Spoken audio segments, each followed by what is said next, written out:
আবাহনী লিমিটেডের সুখে দুঃখের কাণ্ডারি তিনি। ক্যারিয়ার শুরু থেকে এখন পর্যন্ত খেলেছেন আকাশী নীল জার্সি গায়ে।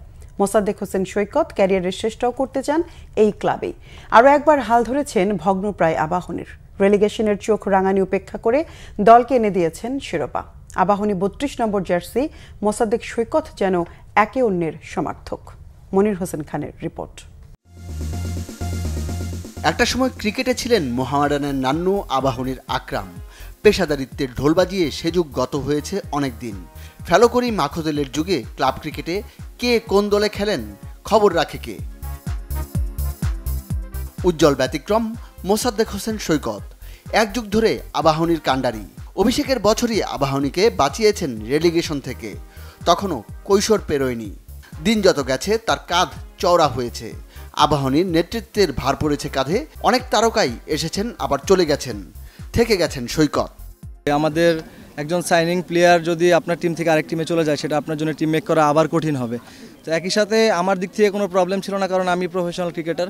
সেই জায়গা থেকে একটা প্লেয়ার যদি একটু বেশি টাকার জন্য যায় এবং সে বেনিফিটেড হয় ফিনান্সিয়ালি, তাহলে সেটা খারাপের কিছু আমি দেখি না। সেটা তার চয়েস এবং সেটাতে আমাদের খুব বেশি বলার কিছু নাই। ২৪-এর পট পরিবর্তনের পর বেকায়দায় আবাহনী। প্রিমিয়ার লিগের দল গোছাতে হিমশিম খাওয়ার জোগাড়। আর্থিক নিরাপত্তার কথা ভেবে দল ছেড়েছেন অনেকেই, থেকে গেছেন সৈকত। তার এক কথা, আবাহনী একটি টাকা না দিলেও খেলবেন এই দলেই। দেখেন, আমরা আসলে কথা বলতেছিলাম, বিশেষ করে যখন আমরা এই টিমে পাকিস্তানে যাই, ওই সময় অনেকের সাথে কথা হইতেছিল। বাট আমার আনসার ছিল এরকম যে আমি যদি একবারে পারিশ্রমিক নাও পাই, তারপর আমি আবাহনীতে খেলবো। আমি আবাহনীতে ছাড়তে চাই না এবং শেষ পর্যন্ত যাই হোক না কেন সিচুয়েশন, আমি আবাহনীতে খেলবো। এবং আমি আবাহনীতে খেলেছি, আবাহনী চ্যাম্পিয়ন হয়েছে। আমার থেকে বেশি খুশি মনে হয় না আর কি। এটা দেখেন, আপনার এরকম যে থাকবে বা এরকম হবে, এটা আমিও কখনো ওইভাবে চিন্তা করিনি। বাট খেলতে খেলতে যখন দেখলাম অনেকগুলো বছর হয়ে গেছে, তো ওই ভালোবাসাটা টিমের প্রতি তো সবসময় ছিল এবং এখন পর্যন্ত আছে, সামনে ভবিষ্যতেও থাকবে আমি আশা করি। আমি আরও অনেক দিন খেলতে চাই এবং অনেক দিন আবাহনীর জন্য খেলতে চাই। শুরুতে ছিলেন ব্যাটসম্যান, দিনে দিনে হয়ে উঠেছেন অলরাউন্ডার। এবারে ১৬ ম্যাচে ৪৮৭ রান মোসাদ্দেকের নামের পাশে। অফ স্পিনে নিয়েছেন ৩০ উইকেট। সতীর্থ রকিবুল হাসানের সঙ্গে সর্বোচ্চ উইকেট শিকারীর ১ নম্বর স্থানটি ভাগাভাগি করেছেন। ৪টি ম্যাচ সেরার পুরস্কার, লিগের সেরা পারফর্মার সৈকত। অবশ্যই বেটার স্যাটিসফ্যাকশন। আসলে দেখেন, আমাদের যে টিম আমরা যেভাবে করে খেলতেছিলাম প্রথম থেকে, কেউ না কেউ প্রতিদিন আমাদের জন্য ভালো খেলতেছিল।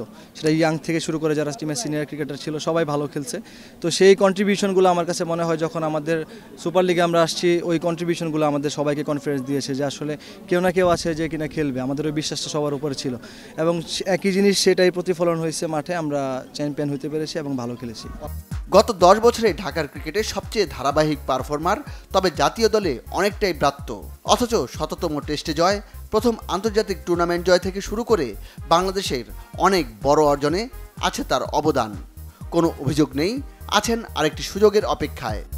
জি, আশা তো অবশ্যই করব। ন্যাশনাল টিমকে সার্ভিস দিতে পারলে এর থেকে বেশি খুশি তো আর কোনো কারণ হতে পারে না। তবে এখন আসলে ওইভাবে টার্গেট না, টার্গেট সামনে এই টিমের একটা সিরিজ আছে। নেক্সট টার্গেটটা এই টিমের সিরিজ নিয়ে আমি করতেছি। এটা আসলে ডিপেন্ড করে, দেখেন অপরচুনিটি, আসলে আপনি কতটুকু অপরচুনিটি পাচ্ছেন। এবং দেখেন, এখানে কিন্তু আমি জানি যে একটা দুইটা ম্যাচ আমার খারাপ গেলে আমি তারপরের ম্যাচে ব্যাক করার একটা অপরচুনিটি আছে, বাট ওইখানে এটা নাই।